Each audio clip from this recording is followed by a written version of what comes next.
Entonces, les decía que cuando se ve vulnerado, digamos, el tema de la separación de funciones, el control directo ya deja de tener sentido.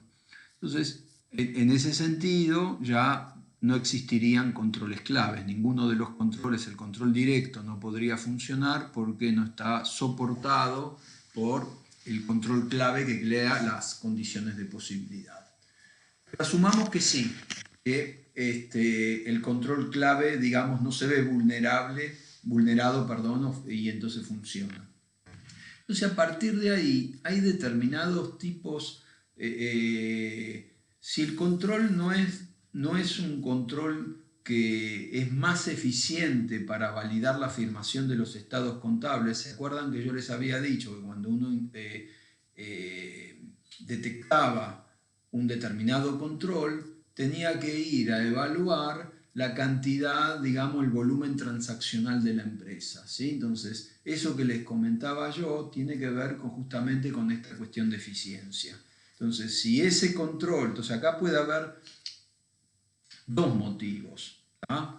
Entonces, una es que el control, digamos, transaccionalmente hay muy poco volumen y no conviene entonces hacer un enfoque de cumplimiento basado en controles y ese no sería un control clave. Es más barato aplicar un procedimiento de tipo sustantivo. Pero el otro motivo es que a veces el control es el control que está asociado a un tema más de eficiencia. Por ejemplo, supónganse un control habitual en el circuito de compras, cuentas a pagar, en el circuito de caja de egresos, es que se soliciten 3 cotizaciones a los proveedores antes de proceder a la elección de uno. Supongamos que eso no se hace, bueno, la compañía estará, digamos, comprando un poco más caro de lo que debería. Con lo cual, si eso está bien registrado y en definitiva le permite todavía sostener un margen, o sea, los tipos no, a ver, la compañía sigue siendo rentable, no se entusiasmaron tanto al punto de elegir proveedores que, digamos, se coman directamente todo el margen bruto de la compañía. Son controles que están más ligados a la eficiencia, porque bueno, compré un poquito más caro, pero el bien ingresó, cumple las condiciones de calidad, fue bien registrado, fue bien asentado, fue asentado en cuentas por pagar.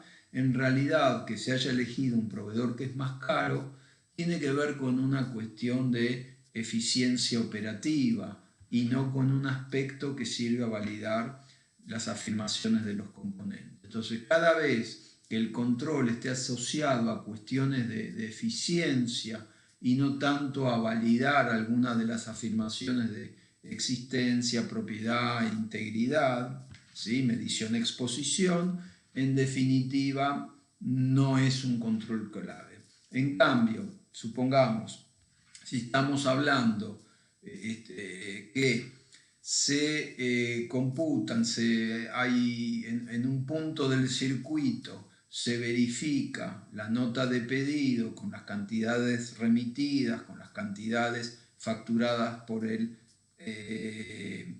proveedor. Ese es un control que justamente tiene que ver con la existencia y la propiedad de la transacción, amén con la autorización. O sea, fue bien autorizada, ingresó, con lo cual la mercadería existe, lo tenemos en el remito, la factura coincide con la nota de pedido, con lo cual fue bien ingresado, digamos, contablemente. Ahí estamos validando una afirmación contable. ¿Ah? Pero si el volumen transaccional es muy bajo, con lo cual, en definitiva, por más que ese control esté asociado a una afirmación para un componente, en definitiva por ahí no me resulta práctico trabajarlo como un control clave y armar un enfoque de cumplimiento.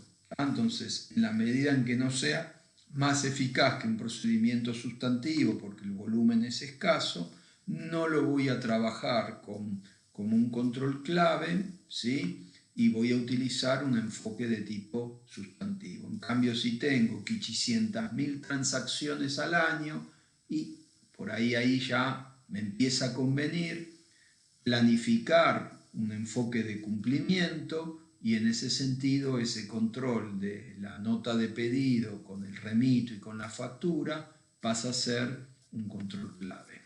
¿Tá? Entonces, en temas de clasificación y definiciones de control interno hay infinitas. ¿Tá? Entonces, esto que, digamos, en el libro de Schloss, Gordex, Túñez, etc., vamos a trabajar la clasificación, digamos, del control interno que ellos trabajan, ¿sí? Que ellos traen. Pero bueno, lo que sería el ambiente de control y los controles generales sería aquellas políticas y procedimientos que generan las condiciones de posibilidad para que puedan funcionar los controles directos. ¿Ah? Es lo que en la vieja definición de Montgomery se lo llamaba disciplinas de control. ¿Ah? Entonces, tenemos ambiente de control, ¿sí? Entonces, es como el marco para la existencia de los controles. ¿Ah?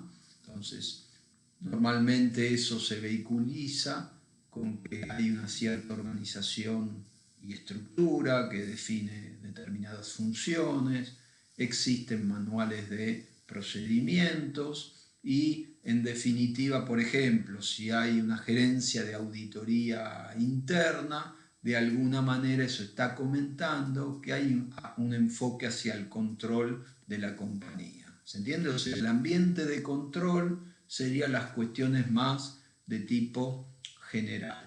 ¿Tá? Los controles generales tendríamos básicamente, ya es una cuestión un poquito más específica, pero sigue formando parte, digamos, de las cuestiones marco antes de ir a la cuestión, digamos, más directamente de procesal operativa, ¿se entiende? De procesamiento de las transacciones.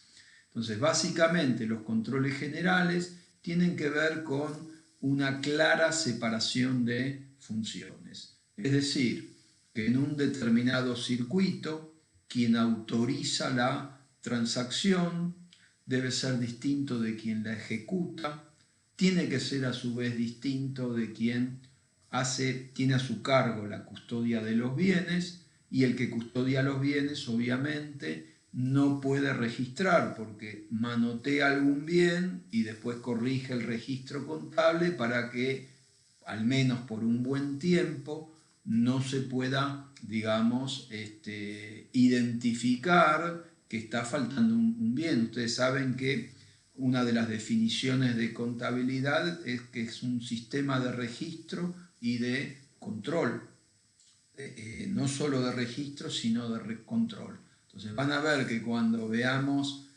los procedimientos de arqueo, de inventario, de circularización, en definitiva el registro contable es el punto de partida que nos dice cuánto debería haber en un depósito de determinados bienes o en la tesorería de efectivo y equivalentes, instrumentos financieros equivalentes. Entonces, el que autoriza tiene que ser distinto del que ejecuta, del que custodia, del que registra y del que supervisa.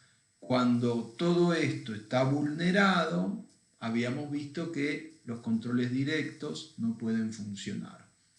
La otra cuestión tiene que ver, que fíjense que no está muy separada, uno lo llama control general, pero bueno, hace también al ambiente de control. Tiene que ver con la salvaguarda de activos. Entonces, normalmente tiene que haber el personal que no corresponde a un determinado área donde hay bienes y bienes de valor, tiene que tener acceso restrictivo. Entonces, vieron la tesorería tiene que estar absolutamente separada y nadie puede entrar a la tesorería si no es personal de la misma. Lo mismo en determinadas áreas de la planta. La otra cuestión es cuando se hacen los cacheos, ¿no? Cuando uno hay, digamos, contratado personal de seguridad que, bueno, digamos, toma los datos de quienes ingresan y revisa tanto a los empleados como a los terceros, digamos, que ingresan a la compañía, le revisan el auto, etcétera, yo qué sé, que no se estén llevando ningún bien de la compañía. Bien, por último, tenemos los llamados, entonces, retomando, el ambiente de control y los controles generales son aquellas, digamos, políticas o procedimientos, por ejemplo el cacheo, que, digamos, crean las condiciones de posibilidad para que funcionen los controles directos. Entonces, los controles directos tienen que ver con cómo fluyen las autorizaciones, las revisiones que se hacen, cómo fluye la documentación de la transacción y cómo el sistema captura y registra, ¿sí?, esa transacción y cómo se controlan, se hacen controles periódicos para ver si esos registros han sido capturados en su totalidad, el tema de la integridad. Entonces, básicamente corresponden a los circuitos operativos de la entidad, se llaman directos porque justamente proporcionan evidencia directa de las afirmaciones, o sea, si yo tengo un pedido que debe ser autorizado, bueno, en esa nota de pedido o autorización de venta va a ir, por ejemplo, la firma del gerente comercial y del gerente de créditos, ¿sí? Entonces, la evidencia es directa de que esa transacción fue autorizada, ¿ah? Y normalmente estos controles directos tienen que ver con las cuestiones transaccionales, están en esos dos circuitos y medio, ¿sí?, que les referí hace un rato. Entonces, dentro de esos controles directos tenemos como tres grandes categorías. Los controles gerenciales, que básicamente, digamos, los ejemplos más paradigmáticos es el presupuesto y el control presupuestario, digamos, con una determinada periodicidad, normalmente va a ser mensual, donde, digamos, se investigan de alguna manera el presupuesto contra el real y se pide justificación de las causas, ¿tá? Entonces, si eso no está fundado, de alguna manera se va a tratar de indagar si en el medio no hubo algún tipo de error contable, ¿tá? Y los informes por excepción. Entonces, fíjense que acá la frecuencia es mensual, o en el caso de un informe por excepción, cuando a determinada rutina o determinada cuestión requiere, digamos, una autorización de tipo especial por parte de la gerencia. Después tenemos los controles de tipo independientes, donde, digamos, la periodicidad no es ya con cada transacción, sino que está establecida por los manuales y la frecuencia también suele ser mensual. Por ejemplo, la conciliación bancaria, que normalmente tiene que ser hecha por alguien que no tenga a su cargo, ¿sí?, el registro de los subdiarios de bancos. El cruce de mayor con subdiarios, la realización de arqueos, inventarios o envío de resúmenes de cuentas a los clientes que con alguna periodicidad establezca la compañía. Esto puede llegar a ser por ahí trimestral. Y los controles de secuencia numérica de las notas de pedido con, digamos, los remitos y facturas de un determinado mes y cuando, digamos, hay pedidos que no terminaron siendo remitidos y facturados, la explicación de los mismos. O sea, todo el control de la secuencia numérica. Y a veces también, donde hay auditoría interna, las revisiones que pueda llegar a ser auditoría interna. ¿Se entiende? Acá es un tercero ajeno al procesamiento donde, digamos, va haciendo rutinas que, digamos, aseguran que hay un control de supervisión sobre los procesos administrativos operativos de la compañía.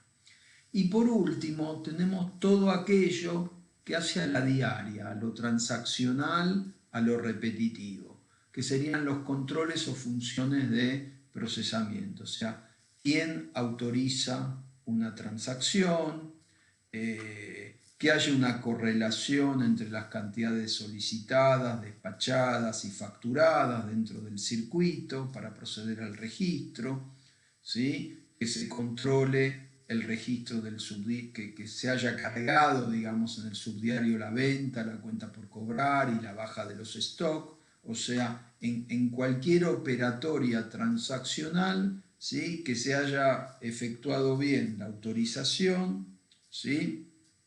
El movimiento de los bienes soportado por documentación de respaldo y que haya alguien en el circuito que verifique eso y se haya después registrado bien la transacción. Esas serían las funciones de procesamiento y vemos acá que, digamos, también está la que yo había mencionado al principio, ¿no? El depósito integral de la cobranza diaria, o sea, cuando se terminó todo el circuito de caja ingresos, al otro día, digamos, se tienen que llevar los fondos al banco, ¿sí? Hay que depositar íntegramente los fondos en el banco. Bien,